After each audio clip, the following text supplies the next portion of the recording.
नमस्कार, छत्तीसगढ़ की बात हमारे साथ में आप सभी का स्वागत है। मैं हूं आपके साथ स्मिता। जब भी समाज में कोई बड़ा बदलाव लाने की कोशिश होती है तब तनाव बढ़ने लगता है। हालात तब और भी ज्यादा बिगड़ने लगते हैं जब ये बदलाव एक तरफा हो। कम से कम ट्रांसपोर्टर्स और ड्राइवर संगठनों को तो यही लगता है, क्योंकि मोटर वाहन अधिनियम में लाए गए संशोधन जिसे हिट एंड रन कानून भी कहा जाता है, इस कानून को लेकर बवाल मचा है। सड़कों पर हालात खराब है, बस से लेकर टैक्सी बंद है, पेट्रोल पंप पर हम देख सकते हैं कि भारी भीड़ लगी हुई है। रोजमर्रा की चीजें या तो मिल नहीं रही है या फिर दुकानदार मौके की नजाकत का फायदा उठाते हुए उसी वस्तु को डबल दामों में बेच रहा है। लेकिन इस स्थिति तक हम पहुंचे कैसे? सरकार का पक्ष है कि हिट एंड रन के केस में हादसे के बाद ड्राइवर के भाग जाने के कारण समय से इलाज नहीं मिलने से लोगों की मौत हो जाती है और परिवार उजड़ जाते हैं, जबकि ड्राइवर की जिम्मेदारी है कि घायलों को अस्पताल पहुंचाए और पुलिस को सूचित करे। इसलिए अब अगर हादसे के बाद आप भागते हैं तो 10 साल की आपको सजा होगी और 7 लाख तक का जुर्माना ड्राइवर को भरना पड़ सकता है। प्रावधान तो ये भी है कि अगर ड्राइवर घायल को अस्पताल पहुंचाए तो सजा कम भी हो जाएगी। वहीं ड्राइवर संगठनों का कहना है कि हर हादसे के लिए ड्राइवर जिम्मेदार नहीं होता। सवाल यही है कि मात्र कड़े कानून लागू करने से व्यवस्था में सुधार संभव है। हादसों के पीछे कई कारण होते हैं। खराब सड़क, ट्रैफिक सिग्नल्स की अव्यवस्था, सार्वजनिक वाहनों की खराब फिटनेस। क्या इन पहलुओं को नजरअंदाज किया गया है या इन सबसे इतर कानून के आने के बाद वाहन चलाते वक्त लापरवाही बरतने वालों पर नकेल कसी जा सकेगी? इस पूरे मुद्दे पर चर्चा करेंगे, लेकिन उससे पहले सुन लेते हैं कुछ राजनीतिक दलों की प्रतिक्रियाएं। जिस प्रकार से कानून में संशोधन किया गया है बड़ा आवश्यक था। आप लगातार देख रहे होंगे घटनाएं बहुत तेजी से बढ़ रही है। उसमें मानवता के वैल्यू को बढ़ाने के लिए कि अगर आपसे गलती से भी दुर्घटना हुई है तो उसको सूचना देना, पुलिस को अस्पताल तक, जो जिसको चोट लगी अस्पताल तक पहुंचाने का काम करना, एक मानवता का परिचय देना जैसा होता है। लेकिन आज के डेट में अगर आप देखेंगे तो दुर्घटना करके ड्राइवर और गाड़ी लेकर फरार हो जा रहे हैं। तो ऐसी स्थिति में बड़ा दुर्भाग्य है कि वो व्यक्ति अपने बचाव के लिए अपने इलाज का भी व्यवस्था नहीं बना पा रहे, जबकि आपके हाथों से दुर्घटना हुई है, ये आपका जिम्मेवारी बनता है। तो ऐसी स्थिति में अगर आप कानून का पालन नहीं करते तो सजा तो होगी होगी। आपके माध्यम से मैं सभी लोगों को आह्वान भी करता हूँ और निवेदन भी करता हूँ, इसका कोई औचित्य नहीं। आपको अपनी गाड़ी को संभाल के चलाना है, स्पीड कम करके चलाना है, दारू पी के नहीं चलाना है और सभी नियमों का पालन करना चाहिए। कानून का पालन करना सबसे अच्छी बात है। मोदी सरकार के काले कानूनों के खिलाफ ड्राइवरों की मांग बिल्कुल जायज है। भारी भरकम जुर्माना और कठोर सजा का प्रावधान किसी समस्या का एकमात्र हल नहीं हो सकता। मानवीय पहलुओं पर विचार करते हुए ड्राइवरों की जायज मांग पर केंद्र की मोदी सरकार को विचार करना चाहिए। ये जबरिया थोपे गए कानून बिना सलाह, बिना सुझाव, बिना चर्चा के जिस तरह से अधिनायकवादी रवैया अपनाकर विपक्ष दलों के सांसदों को सदन से बाहर करके जिस प्रकार से ये कानून थोपा गया, ये अलोकतांत्रिक है और प्रभावित वर्ग के हितों के खिलाफ है। केंद्र की मोदी सरकार को मानवीय पहलुओं को ध्यान में रखते हुए अपने फैसले पर पुनर्विचार करना चाहिए और ड्राइवरों की मांग पर फिर से निर्णय लें। चलिए, इसी के साथ इस पूरे मुद्दे की चर्चा में हमारे साथ जुड़ चुके कुछ खास मेहमान, आपका परिचय उनसे करा देती हूँ। हमारे साथ बीजेपी प्रवक्ता एहतराम साहू जी जुड़ चुके हैं, बहुत बहुत स्वागत है आपका एहतराम जी अनादि टीवी पर। कांग्रेस से जावेद खान जी हमारे साथ जुड़ चुके हैं, बहुत बहुत स्वागत है आपका जावेद जी। और वरिष्ठ पत्रकार अभिषेक कुमार जी भी हमारे साथ जुड़ चुके हैं, आपका भी स्वागत है अभिषेक जी अनादि टीवी पर। सबसे पहला सवाल मैं अभिषेक जी आपसे करना चाहूँगी, जब से इन कानूनों में प्रावधान हुआ है, हिट एंड रन के कानून में प्रावधान हुआ है, तब से कहीं ना कहीं व्यवस्थाएं जो है बिगड़ गई है। जहां एक और ट्रक ड्राइवर्स का कहना है कि ये काले कानून हैं और इन्हें जो है हटा देना चाहिए, और हड़ताल हम देख रहे हैं 2 दिनों से हो रही है अलग अलग राज्यों में। तो वहीं सत्ता पक्ष का कहना है कि इन कानूनों से आने वाले समय में जो है हादसे कम होंगे और अलर्टनेस बढ़ेगी ड्राइवर्स में। आप इस मुद्दे को कैसे समझते हैं?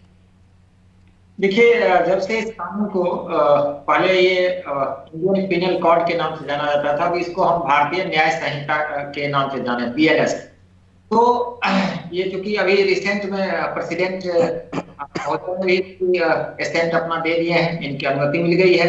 तो चूंकि अभी इसका इन्फोर्समेंट होना बाकी है, मैंने लागू होना अभी बाकी है, लेकिन उसके पहले चूंकि आप अगर देखेंगे तो पहले होता ये था, जनरली अभी भी होते हैं, कि कोई भी ट्रक ड्राइवर होते थे, घटना के बाद तुरंत वहां से वो भागने का प्रयास करते थे, कोई भी इंफॉर्मेशन नहीं दी जाती। लेकिन चूंकि इस कानून में प्रावधान किया गया है कि अगर आप बिना पुलिस को इन्फॉर्म किए हुए अगर आपसे कोई किसी का डेथ होता है, अगर भागते हैं, तो आपको अधिकतम 10 साल की सजा और 7 लाख तक का जुर्माना होता है। क्योंकि अब एक जो ट्रक ड्राइवर्स का कहना है, जो ट्रक एसोसिएशन का कहना है कि चूंकि हमारे यहाँ जो रोजगार करने वाले लोग होते हैं बहुत गरीब होते हैं, बिल्कुल, और वो चूंकि इतने बड़े जुर्माना को कैसे वहन कर सकते हैं, तर्क है। और इस सरकार से हमारी समस्या है, हमारी ये मांग है इस नियम में संशोधन करें। लेकिन एक पहलू ये आता है कि चूंकि अगर आपको कोई नियम बनाए हैं, उनको अगर लागू करना है तो थोड़ी कड़ाई करना पड़ेगा, ताकि होगा। लेकिन इस चूंकि अभी ट्रैकर्स लोग सब पूरे देश में हड़ताल पे चले गए हैं, सरकार के सामने एक नई समस्या उत्पन्न हो गई है कि सब्जी के दाम बढ़ रहे हैं, कई जगहों पर पेट्रोल पंपों पर लंबी कतारें हैं, कई पेट्रोल पंप ड्राई हो चुकी है। छत्तीसगढ़ में भी स्थिति कुछ जगहों से रिपोर्ट आ रही है, जैसे अंबिकापुर है, उधर सरगुजा का कुछ एरिया है, बस्तर से भी कुछ रिपोर्ट आ रही है। तो सरकार को, और अभी थोड़ी देर पहले मुख्यमंत्री जी ने भी इस पर एक मंत्रालय में हाई लेवल की बैठक की है कि रिमर्स अफवाह फैलाई जाती है। क्योंकि अगर इसमें क्या होता है कि कहते हैं आपदा में अवसर खोजने का, यहाँ पर भी ऐसी संभावना रहती है कि चूंकि अब हड़ताल होंगे, वहां से आएगी नहीं, तो व्यापारी लोग जो है काला बाजारी बढ़ जाएगी और आम लोग परेशान होंगे। तो सरकार इसको भी नकल करने का मुझे लग रहा है प्रयास कर रही है। लेकिन अगर आप देखें तो हिट रन केस का जो है, क्योंकि एक पहलू आ रहा है कि भाई चूंकि ट्रकर्स ड्राइवर्स होते हैं बहुत गरीब परिवार से आते हैं, तो इतने वो जुर्माना नहीं दे सकते हैं। अगर वो जेल चले जाते हैं तो उनका पूरा परिवार सफर होगा। अब ये देखना है कि आगे चल के सरकार और ट्रक एसोसिएशन के बीच कैसे तालमेल बैठ के और इस समस्या का हल निकाला जाता है। बिल्कुल, एहतराम जी हमारे साथ जुड़े हैं, बीजेपी प्रवक्ता है, बीजेपी से जुड़े हैं। एहतराम जी, जिस प्रकार से आपने सुना, अभिषेक जी ने भी जिस प्रकार से जिक्र किया, 80 लाख से ज़्यादा ट्रक ड्राइवर है हमारे देश में, और आज के समय में भी हमारे देश में 25 से 30% की कमी है ट्रक ड्राइवर्स की। ट्रांसपोर्टेशन इससे बदहाल हो रहा है, और जब से ये कानून लागू हुआ है, जब से इस कानून में प्रावधान हुआ है, कई सारे ट्रक ड्राइवर्स जो है अपना काम छोड़ रहे हैं। कई सारे ट्रक ड्राइवर्स हम देख रहे हैं अलग अलग राज्यों में हड़ताल पर बैठे हैं। काफ़ी ज़्यादा दिक्कतें आ रही है अलग अलग राज्यों में। आप देख सकते हैं छत्तीसगढ़ में भी आप देख सकते हैं कितनी ज़्यादा परेशानियों का सामना करना पड़ रहा है लोगों को। ऐसे में क्या कहेंगे आप? स्मिता जी, आप सभी को मेरा नमस्कार और कैलेंडर वर्ष 2024 की आपको बहुत बहुत शुभकामनाएं। देखिए स्मिता जी, ये जो अभी जो कानून में आईपीसी की धारा में जो बदलाव हुआ, भारतीय न्याय संहिता की जो धारा लगी, उसमें बहुत सारे पहलू पे विचार करना है। देखिए, देश हित में जो कानून चले आ रहा था अंग्रेजों के जमाने से, और 150 साल से पुराने जो कानून चले आ रहा था, और 150 साल और अभी में बहुत सारा परिवर्तन है। उस समय कितनी गाड़ियां होती थी, कितनी दुर्घटनाएं होती थी, और आज देखिए आज कितनी गाड़ियां रजिस्ट्रेशन है और कितनी दुर्घटनाएं होती है। अभी आप देखेंगे 2022 में 4,61,312 दुर्घटनाएं हुई है, जिसमें 1,68,491 लोगों की मौत हुई और 4,43,336 लोग दुर्घटनाग्रस्त हो गए। और अगर अपन ऐसे आंकड़े करें तो हर घंटे 19 मौतें, 53 एक्सीडेंट होती है, तो इसमें सुधार करना जरूरी है। अब जो एक्सीडेंट होती है स्मिता जी, उसमें ठीक है राम जी, आपने आंकड़े तो बता दिए, तो क्या ये सारे हादसे ड्राइवर्स की गलती की वजह से ही हुए हैं क्या?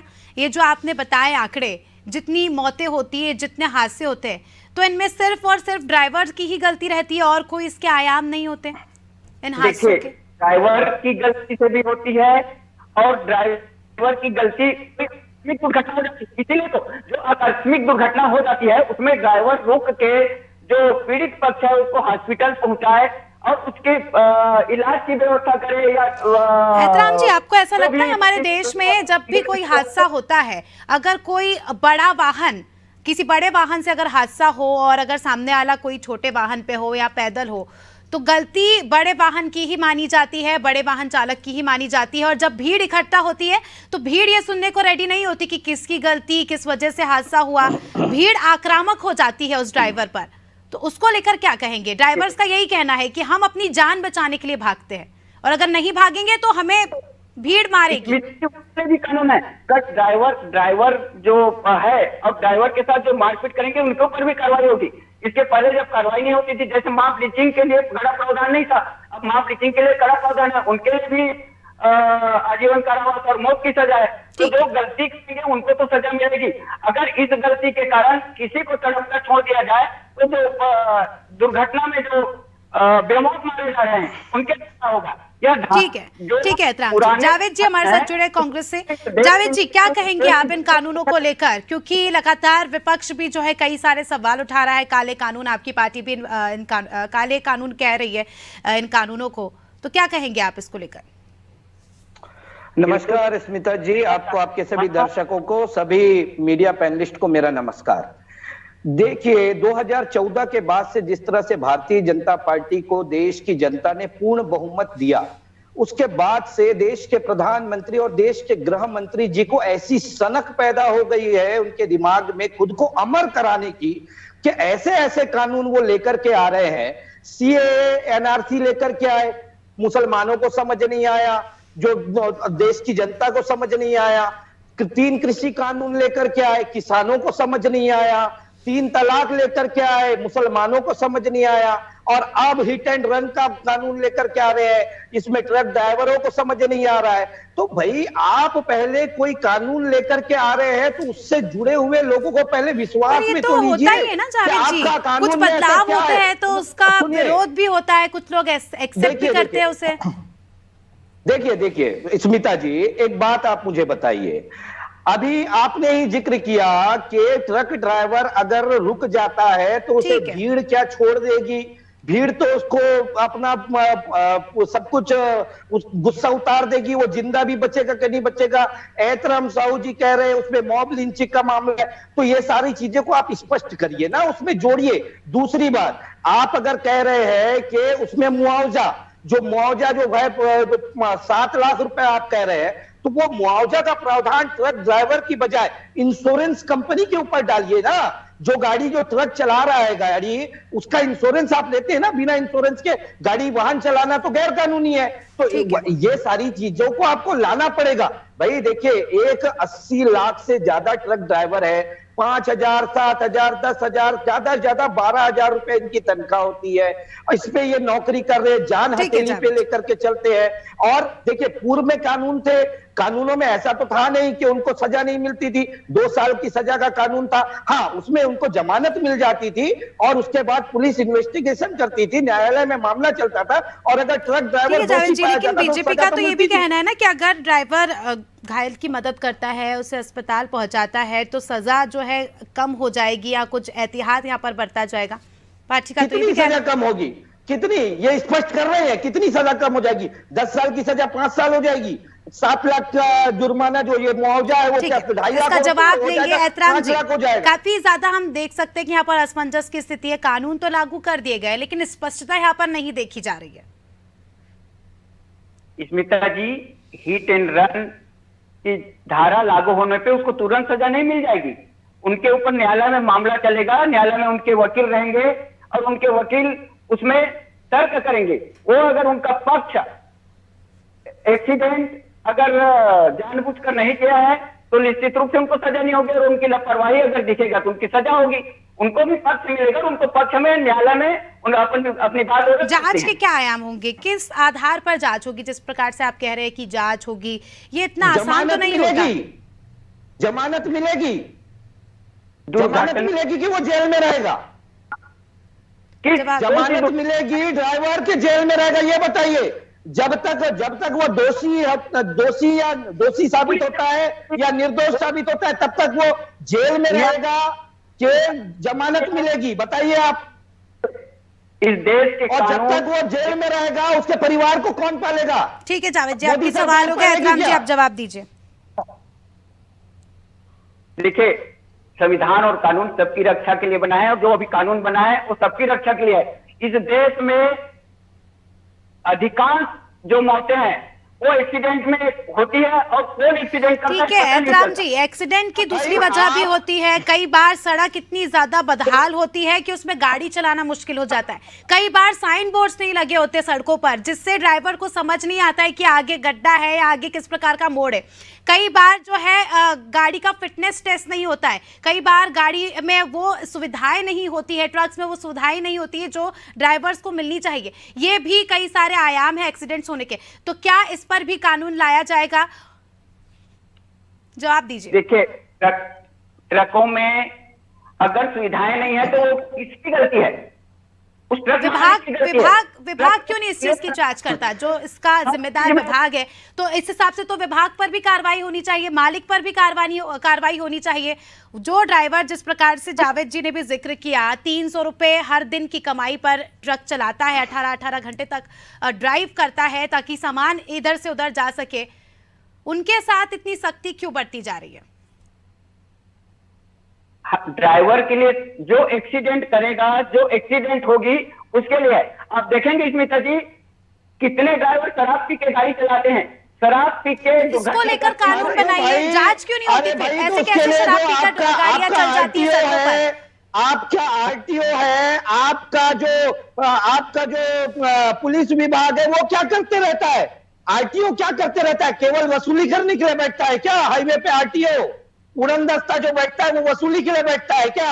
अगर कोई शराब पी करके गाड़ी चला रहा है तो उसकी गाड़ी को किनारे लगाकर के उसको तत्काल रोकने का कार्य क्यों नहीं करता आपका आरटीओ? ठीक है, चलिए हमारे साथ अभिषेक जी जुड़े। अभिषेक जी, जिस प्रकार से आपने दोनों ही प्रवक्ताओं को सुना, यहाँ पर देखिए, ये इस बात से हम मना ही नहीं कर सकते कि कई बार ड्राइवरों की भी लापरवाही होती है। शराब पीकर ड्राइवर गाड़ी चलाते हैं और कई बार वो बताते हैं कि हमारी मजबूरी होती है, हमें 20-20 घंटे, 18-18 घंटे गाड़ी चलाना पड़ता है और शराब का वो सहारा लेते हैं। लेकिन जिस हिसाब से ये कानून लाए गए, तो क्या हम ये कह सकते हैं कि यही कानून है जिसके चलते कानून लागू होंगे, सख्ती होगी तो ही ड्राइवर्स में वो अलर्टनेस आएगी, एक्टिवनेस आएगी, समझदारी आएगी और हादसे कम होंगे, या दूसरे आयामों पर भी सरकार को ध्यान देना चाहिए? देखिए, मुझे लगता है कि क्योंकि देश में तो बहुत प्रकार के कानून हैं, लेकिन आप देखेंगे तो न्यायालय में आज भी जो है लोगों को न्याय नहीं मिल पा रहा है। तो सबसे पहले है कि जो ये कानून है, कानून से कोई दिक्कत नहीं, इसके इम्प्लीमेंटेशन के सही तरीके होने चाहिए। हमारा कहने का तात्पर्य ये है कि मान लीजिए अब वो ड्राइवर को सही से जो अभी आप देखेंगे कि ड्राइवर को जो लाइसेंस जारी होता है, कमर्शियल लाइसेंस जो ड्राइवर को मिलता है, अभी क्या है, एजेंट के थ्रू मिल जाता है, पैसा दीजिए मिल जाता है। लेकिन आप प्रॉपर ट्रेनिंग के द्वारा ड्राइवर को देश में पैदा करिए ताकि ड्राइवर, प्रोफेशनल ड्राइवर इस देश में पैदा हो, और ताकि वो जो यातायात के सारे नियम हैं उनको लोगों को जागरूक करें। और जो सड़कें अभी आप दिखा भी रहे हैं कि भाई बहुत सारी घटनाएं, जो सड़क जो रोड बहुत अच्छी नहीं क्वालिटी बनी रहते हैं, गड्ढे रहते हैं, उसके कारण भी घटनाएं होती है। साथ में एक समाज की भी ये रिस्पॉन्सिबिलिटी बनती है कि जो यातायात के नियम है, जो ट्रैफिक, अभी देखेंगे आप लाल सिग्नल को कोई भी लोग जाके क्रॉस करके आप तोड़ने का एक घटना जो होते हैं, बहुत सारे ये प्रकरण अभी बनते हैं। तो सरकार को इन सारे पहलुओं पर और समाज में भी एक जागरूकता लाना होगा कि जो सरकार के द्वारा नियम कानून बने हैं, जो ट्रैफिक रूल्स है, उसका सही से फॉलो हो। और देश में हमको लगता है कि एक प्रोफेशनल ड्राइवर्स को तैयार किया जाए, ताकि तभी इन तरह के चूंकि आप नियम बना, देश में कानून बना है तो उसको लागू भी करना है, क्योंकि कानून नहीं रहेगा तो फिर लॉ एंड ऑर्डर को आप मेंटेन कैसे करेंगे? तो लॉ एंड ऑर्डर को मेंटेन करने के लिए इस तरह के कानून की भी जरूरत है, लेकिन आपको मानवीय पहलू को भी इसमें समाहित करना पड़ेगा।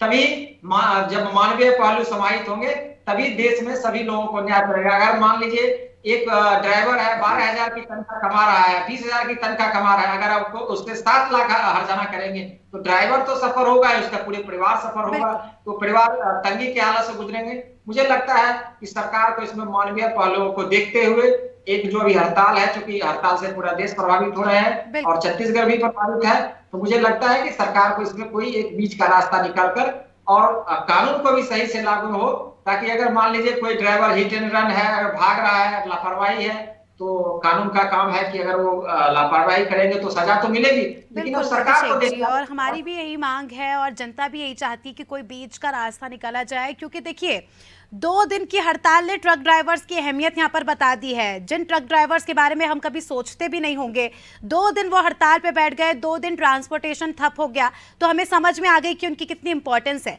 जावेद जी, एहतराम जी कह रहे थे कि परिवर्तन ही प्रकृति का नियम है, जो कानून अरसों से चले आ रहे हैं, सालों से चले आ रहे हैं, तो उसे हमने परिवर्तित किया है। एक ट्रायल के तौर पर वो देखेंगे कि क्या ये सक्सेसफुल हो पाता है नहीं, तो उसमें क्या प्रॉब्लम होनी चाहिए। अगर इसमें कोई आगे चल के परेशानियां आती है तो पार्टी का तो ये भी कहना है कि इस पर और संज्ञान लिया जाएगा, ऐसे और देखा जाएगा। अस्मिता जी देखिए, सारी चीजें डिपेंड करती है आपकी नीयत पर। आपकी नीयत क्या है?